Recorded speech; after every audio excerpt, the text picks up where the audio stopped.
하나님은 우리를 홀로 부르신 것이 아니고 교회라고 하는 공동체 안으로 불러주셨습니다. 그래서 우리는 혼자 신앙생활하는 것이 아니고 함께 신앙생활 하도록 되어 있는 사람들입니다. 성경도 분명히 교회에 대해서 이렇게 말씀을 합니다. 고린도전서 12장 27절인데 함께 봉독합니다.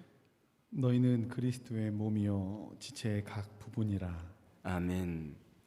교회는 그리스도의 몸이라고 말씀을 합니다. 그리고 우리는 그 몸을 이루고 있는 지체들이다, 그렇게 말씀을 합니다. 우리 사람의 몸을 보면 몸은 하나이고 거기 여러 지체들이 연결이 돼서 몸을 이루고 있지 않습니까? 마찬가지로 지체들이 모여서 몸을 이루는 것처럼 교회의 지체가 되는 성도들이 모여서 교회라고 하는 공동체가 이루어지게 되는 것이다, 그런 말씀이 됩니다. 자, 그런데 오늘 성경은 또 교회는 그리스도의 몸이라고 말씀을 하는데 우리는 지체인데 지체의 모습은 다 다르다는 것도 말씀해 주시는 것입니다. 지체의 모습이 다 다르지 않습니까? 기능도 다 다릅니다. 눈은 보는 것을 하고 손은 물건을 짚는 것을 하는데 생긴 것도 다르고 기능도 다 다릅니다. 자, 교회는 하나인데 거기 여러 지체들이 모여서 교회를 이루고 있습니다. 근데 교회를 이루는 지체들은 서로 다르다는 것을 오늘 성경은 말씀해 줍니다. 우리가 지금 모습만 다른 것이 아니고 우리 신앙의 모습도 다르고 또 우리의 지난주 말씀드렸던 것처럼 은사도 다르고 재능도 다르고 성격도 다르고 다 다른 모습을 가지고 있습니다. 그런데 서로 다른 모습을 가지고 있는 사람들이 모여서 하나가 돼야 온전한 믿음의 공동체를 세울 수 있는데 다른 사람들이 하나가 된다는 것은 그렇게 쉬운 것이 아닙니다. 그러면 서로 다른 우리가 어떻게 하나가 될 수 있는가? 어떻게 하나님이 원하시는 믿음의 공동체를 세워갈 수가 있는 것인가? 오늘 성경은 우리에게 그것을 말씀해 줍니다. 서로 다른 우리가 하나가 되기 위해서 필요한 것이 있는데 그것은 바로 사랑이라고 하는 것입니다. 여러분, 서로 사랑하며 우리가 살아가야 된다는 것을 믿으시기를 바랍니다. 서로 다른 사람을 하나가 되게 하는 것은 사랑입니다. 전혀 다른 남녀 있는데 그들이 한 집에 살기를 원하고 하나가 되기를 원합니다. 그런데 그들을 하나가 되게 하는 것이 무엇입니까? 사랑이라는 것입니다. 사랑으로 하나가 되는 것이죠. 아무리 20년, 30년, 40년을 살았어도 부부 사이에 사랑이 사라지면 남남이 되는 것입니다. 서로 다른 우리를 하나가 되게 하는 것은 사랑이라고 성경은 말씀해 줍니다. 그래서 오늘 성경은 사랑이 무엇인지를 말씀해 주면서 여러 가지로 말씀을 합니다. 그러면서 너희도 그렇게 사랑하라고 말씀해 주고 있습니다. 오늘 말씀을 통해서 사랑이 무엇인지를 깨닫고 우리가 그렇게 사랑함으로 우리가 속한 믿음의 공동체를 하나님이 원하시는 사랑의 공동체로 세워갈 것을 결심할 수 있는 그런 축복의 시간이 되기를 간절히 소망합니다. 오늘 9절 말씀 보시면 이렇게 말씀을 합니다. 함께 봉독합니다. 사랑에는 거짓이 없나니 악을 미워하고 선에 속하라. 아멘. 여기 먼저 말씀하는 것은 사랑은 거짓이 없는 것이다, 그런 말씀을 들려줍니다. 이 거짓이 없다는 것은 위선적이지 않다, 형식적이지 않다, 그런 뜻이 됩니다. 물론 우리가 형식적으로 사랑하는 척을 할 수도 있을 것입니다. 위선적으로 자기의 마음을 숨기고 사랑하는 것처럼 보이게 할 수도 있지만, 그러나 그런 거짓된 사랑은 시간이 지나면 드러나게 된다, 그런 말씀이 됩니다. 그러므로 오늘 성경은 우리에게 뭐라고 말씀해 주냐면 사랑은 거짓이 없는 것이다. 진실한 사랑이 하나님이 원하시는 사랑이라는 것을 말씀해 주고 있습니다. 위선적인 사랑, 형식적인 사랑이 아니고 정말 진심을 다한 사랑이 우리 안에 있을 때에 우리가 서로 다른 모습을 가지고 있지만 믿음 안에 하나가 되는 그런 귀한 역사가 있게 될 줄로 믿습니다. 두 번째 오는 뭐라고 말씀하냐면 악을 미워하고 선에 속하라 말씀을 합니다. 자, 이 말씀을 통해 우리에게 가르쳐 주시는 것은 너희는 악이 무엇인지 선이 무엇인지를 분별하며 사랑하라, 그런 말씀이 됩니다. 왜냐하면 사랑은 분별하는 것이기 때문입니다. 우리가 아이가 원한다고 부모가 아이에게 모든 것을 다 주기만 하는 것이 아닙니다. 만약에 그 아이가 해가 되는 것이라면 주지를 않는 것입니다. 예수님이 말씀하셨던 것처럼 자식에게 뱀을 주거나 전갈을 주는 사람이 어디에 있겠습니까? 어린아이가 칼을 달라고 하는데 그 날카로운 칼을 그냥 주는 부모가 어디에 있습니까? 왜냐하면 그 어린아이는 칼을 가지고 놀다가 자기 살을 베고 다칠 수도 있는 것이기 때문에 어린아이가 아무리 때를 쓰고 칼을 달라고 해도 부모는 아이에게 칼을 주지 않습니다. 정말 그에게 필요한 것을 주는 것이 사랑인데 무분별하게 주는 것이 아니고 정말 그에게 필요한 것을 주는 것이 사랑이다, 그런 얘기입니다. 그래서 우리가 하나님 앞에 간절히 기도할 때도 어떤 것은 주시지만 어떤 것은 주시지 않을 때가 있습니다. 왜냐하면 그것이 내게 독이 될 수도 있기 때문에 하나님이 그 기도를 들어주시 않는다는 것입니다. 사랑은 무엇인가? 분별하는 것이라고 말씀을 합니다. 사랑은 주는 것이지만 무분별하게 주는 것이 아니고 정말 그에게 필요한 것, 그에게 선이 되는 것, 그 삶 속에 기쁨이 되는 것을 주는 것, 분별할 수 있는 것이 진정한 사랑이라고 말씀해 줍니다. 오늘 10절은 또 이렇게 말씀하는데 함께 봉독합니다. 형제를 사랑하여 서로 우애하고 존경하기를 서로 먼저 하며. 아멘. 여기 형제를 사랑하며 서로 우애하라 말씀을 합니다. 여기 형제 사랑은 우리가 형제들의 사랑이니까 이해를 할 수 있고요. 우애라고 하는 말의 원래 원어의 의미는 그 친척 간의 사랑을 말합니다. 그러니까 우리가 형제가 있지 않습니까? 형제들처럼 사랑해라. 그다음에 우리가 이제 사촌도 있고 육촌도 있고 이렇게 친척들이 있습니다. 친척들을 사랑하는 것처럼 사랑하라, 그런 말씀인데 결국 오늘 여기 형제를 사랑하며 서로 위하라, 그 말씀은 어떤 뜻이냐면 가족처럼 사랑하라, 그런 말씀입니다. 사랑은 무엇인가? 가족처럼 사랑하는 것입니다. 여러분, 진정한 사랑은 가족처럼 사랑하는 것임을 믿으시기를 바랍니다. 왜 우리가 가족처럼 사랑해야 되는 것인가? 우리가 서로 다른 모습을 가지고 있지만 영적으로 주님 안에서 하나의 가족이 됐다고 말씀을 드렸습니다. 우리는 하나님의 가족이 됐다.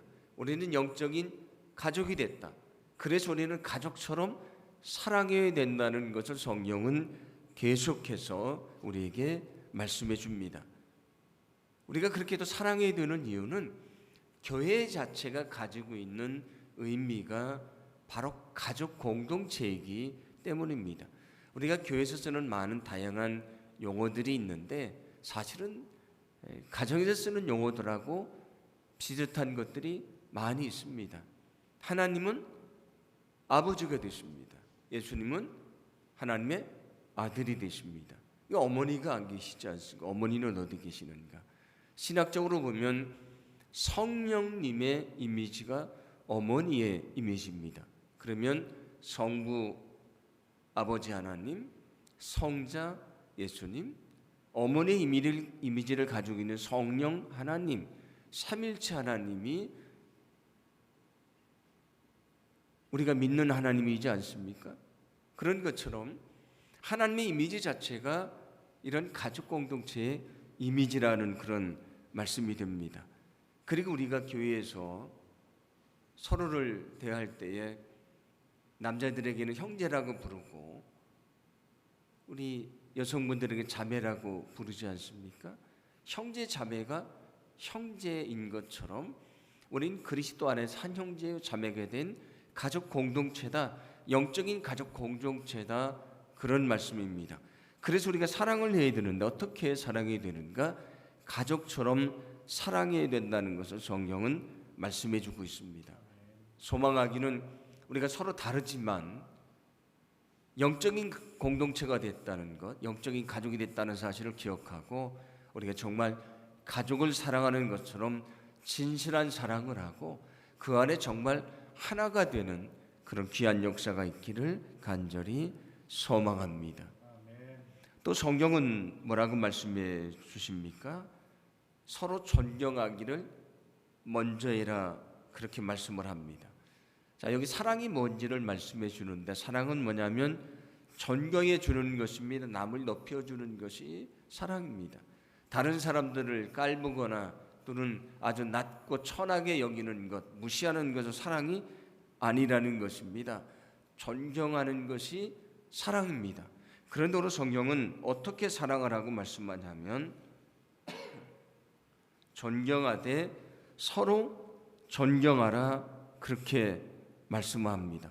어떻게 서로 존경하느냐? 먼저 존경해 줘라, 그렇게 말씀합니다. 어떤 사람들은 교회를 좀 오래 다녔고 자기 교회에서 이런 영적인 지위도 있다고 생각을 합니다. 그러면 자기보다 나이도 어리고 또 영적인 지위도 좀 낮다고 생각을 하면 먼저 자기에게 와서 인사를 하는 것을 원하는 사람들이 있지 않습니까? 내가 그래야 대접받는다고 생각을 하고, 그렇지 않으면 무시를 당한다고 생각을 합니다. 그런데 오늘 성경은 존경하기를 서로 먼저 하라, 그렇게 얘기를 합니다. 너희는 먼저 서로 존경해 줘라고 말씀을 합니다. 그 사람이 내게 와서 인사를 하기 전에 내가 먼저 가서 그에게 인사를 하라, 그런 얘기입니다.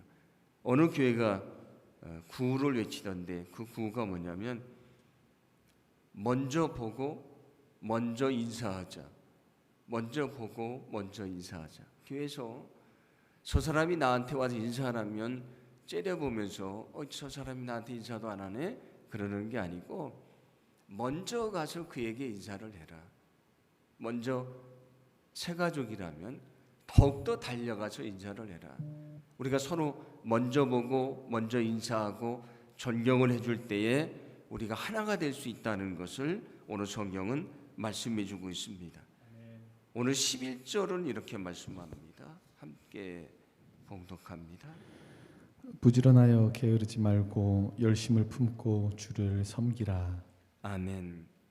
너희는 부지런하고 게으르지 말라고 말씀을 합니다. 이것은 너희는 최선을 다해 헌신적으로 살아가라, 그런 말씀이 됩니다. 왜 최선을 다해 헌신적으로 살아가야 되는 것인가? 사랑은 헌신하는 것이기 때문입니다. 내 자신을 내어주지 않고 헌신하지 않고 사랑할 수는 없는 것입니다. 하나님에게 가장 소중한 분은 예수 그리스도셨습니다. 그런데 가장 소중한 예수 그리스도를 우리를 위해 아낌없이 주셨습니다. 그런 희생이 없이는, 헌신이 없이는 우리를 구원하실 수 없었기 때문입니다. 예수님도 인간의 몸을 입고 오셨기 때문에 예수님에게 가장 중요한 것은 생명입니다. 그런데 가장 중요한 생명을 저 십자가에서 우리를 위해 내어 주셨습니다. 왜 그렇습니까? 우리를 사랑하셨기 때문입니다. 사랑하시기 때문에 희생하시고 헌신하시고 자신을 내어 주신 것입니다. 예수님은 저 십자가에서 사랑의 극치를 보여주셨습니다. 사랑은 무엇인가? 헌신하는 것입니다. 우리가 희생하지 않고 내 자신을 내어주지 않고 사랑할 수는 없는 것입니다. 예수님이 나를 위해 자신을 헌신하셨던 것처럼, 내어주셨던 것처럼 희생하셨던 것처럼 우리가 성도들을 그렇게 사랑하고 이웃을 사랑하고 그 가운데 오늘 성경이 말씀하시는 그 사랑의 계명을 이루어갈 수 있는 우리 모두가 되기를 간절히 소망합니다. 오늘 12절은 또 이렇게 말씀을 합니다. 함께 봉독합니다. 소망 중에 즐거워하며 환난 중에 참으며 기도에 항상 힘쓰며. 아멘. 너희는 환난 가운데 소망을 가지라고 말씀을 합니다. 인내하라고 말씀을 합니다.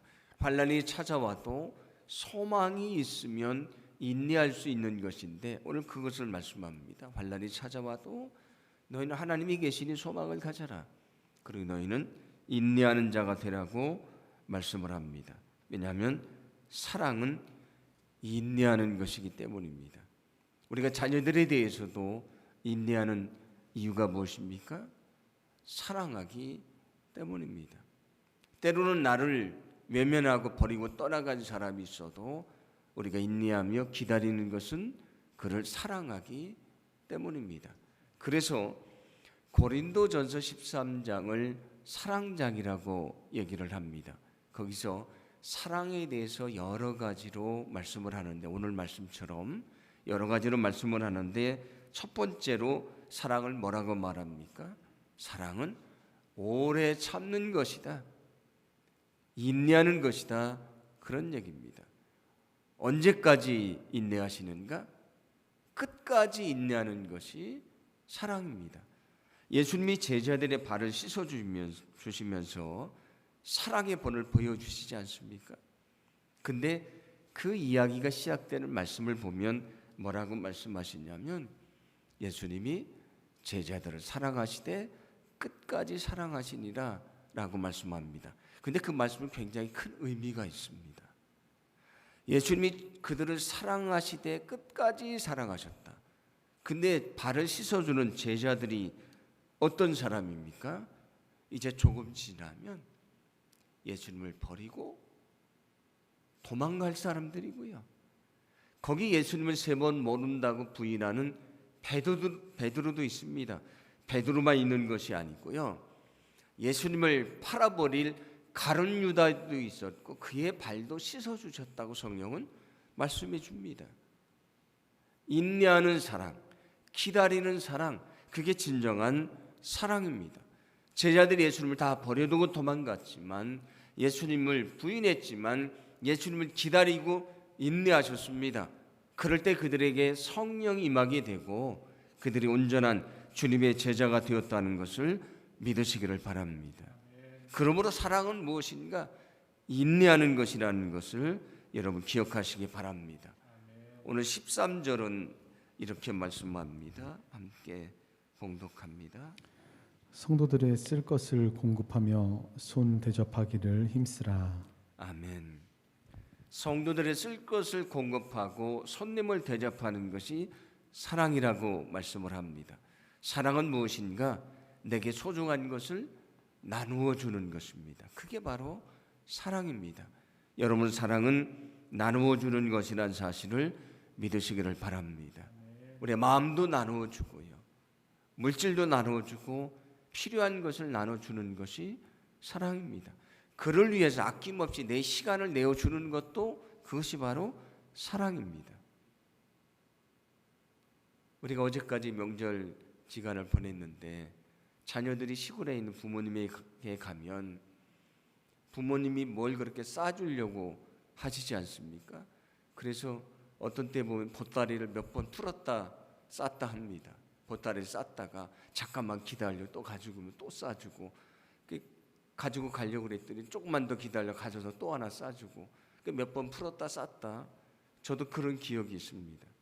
왜 시골에 가면 그 부모님들이 자녀에게 하나라도 더 주려고 합니까? 사랑하기 때문입니다. 사랑은 뭐냐? 자기의 것을 나누어 주는 것이라는 사실을 믿으시기를 바랍니다. 그래서 초대교인들도 사랑을 하는데 어떻게 사랑했는가? 자기들이 가지고 있는 재산을 아낌없이 내놓고 함께 나누었으며 함께 부유하고 풍성하게 살아감으로 하나가 되었다고 성경은 말씀해 주고 있습니다. 우리 자신의 소중한 것을 나눠줄 수 있는 그런 위대한 사랑이 우리 안에 있기를 간절히 소망합니다. 오늘 14절은 이렇게 말씀합니다. 함께 봉독합니다. 너희는 박해하는 자를 축복하라. 축복하고 저주하지 말라. 아멘. 박해하는 자를 축복하라고 말씀을 합니다. 이것은 사랑을 하되 원수까지도 사랑하라, 그런 말씀입니다. 자, 진정한 사랑이 뭐라는 말씀입니까? 원수까지도 사랑하는 것이 진정한 사랑입니다. 그래서 이것은 예수님이 우리에게도 말씀하셨던 것인데, 마태복음 5장 44절 말씀을 함께 봉독합니다. 나는 너희에게 이르노니 너희 원수를 사랑하며 너희를 박해하는 자를 위하여 기도하라. 아멘. 너희 원수를 사랑하며 너희를 박해하는 자를 위하여 기도하라 말씀을 합니다. 원수를 사랑하고 너를 박해하는 자를 위하여 기도하라 말씀을 합니다. 이것이 주님이 우리에게 원하셨던 사랑입니다. 우리가 한 몸을 이루는 지체들이라고 말씀을 드렸는데 그 지체들이 다 다릅니다. 아까 말씀드린 대로 성격도 다르고 신앙의 양태도 다르고 그리고 그 사람의 재능과 은사도 다르고 여러 가지가 다 다릅니다. 다르다는 것 때문에 갈등할 때도 있고요. 때로는 상처를 주고받을 때도 많이 있습니다. 남을 미워하게 될 때도 있지 않습니까? 공동체이기 때문에 당연히 그런 일들이 나타나게 되는 것인데, 그런데 진정한 사랑은 무엇인가? 내 마음에 드는 사람, 내가 좋아하는 사람, 내게 이익이 되는 사람을 사랑하는 것은 세상 사람들이 하는 사랑이고요. 주님이 하셨던 사랑, 우리에게 요구하시는 사랑은 그런 사랑이 아닙니다.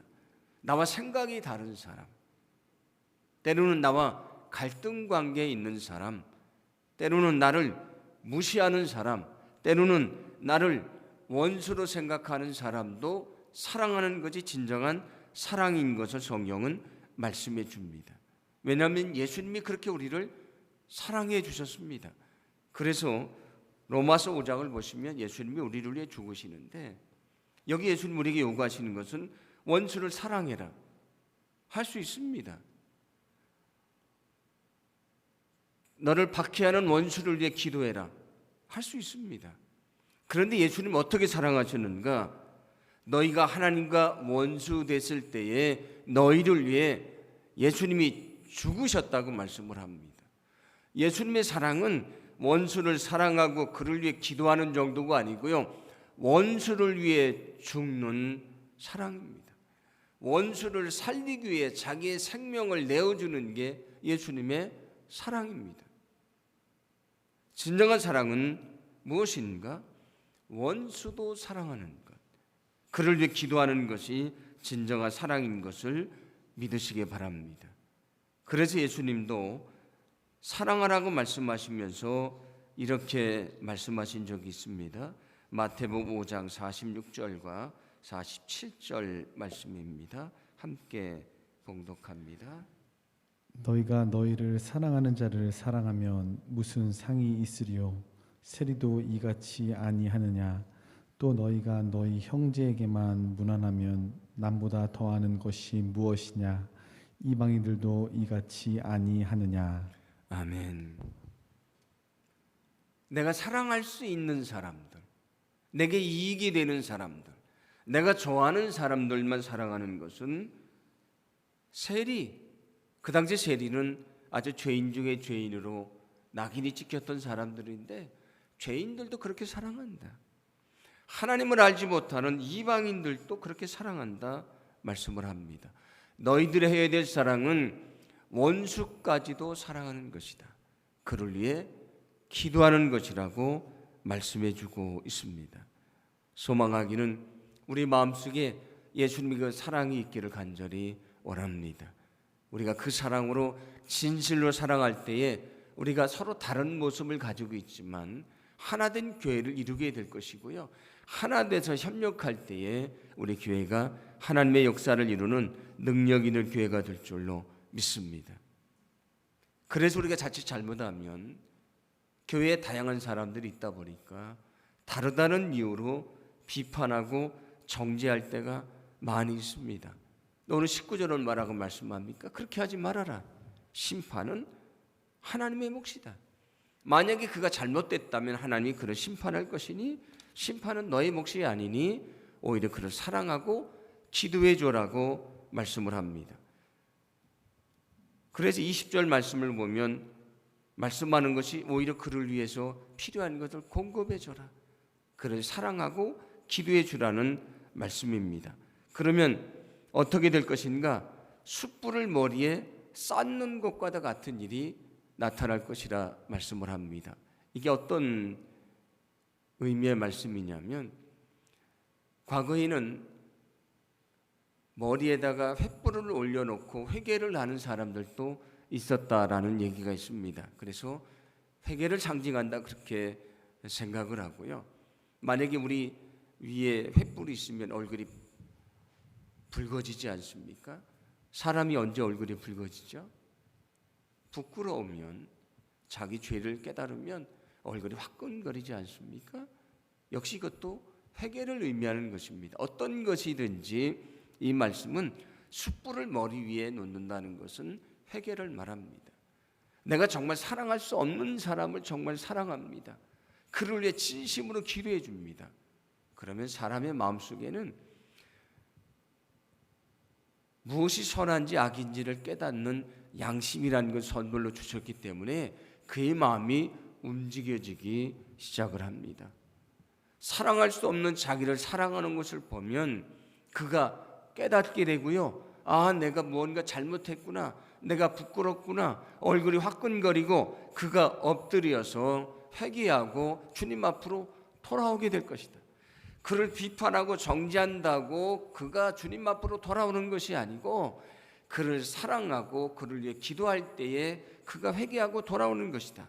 그래서 21절 말씀은 악을 이기는 것은 심판이 아니고 악을 이기는 것은 선이라고 말씀을 합니다. 선이 악을 이기게 되는 것이다. 그를 사랑할 때에 그거 회개하고 돌아온다는 것을 말씀해 주고 있습니다. 우리가 서로 다른 모습을 가지고 있습니다. 어떻게 하나가 될 수 있는가? 사랑할 때 하나가 될 수 있습니다.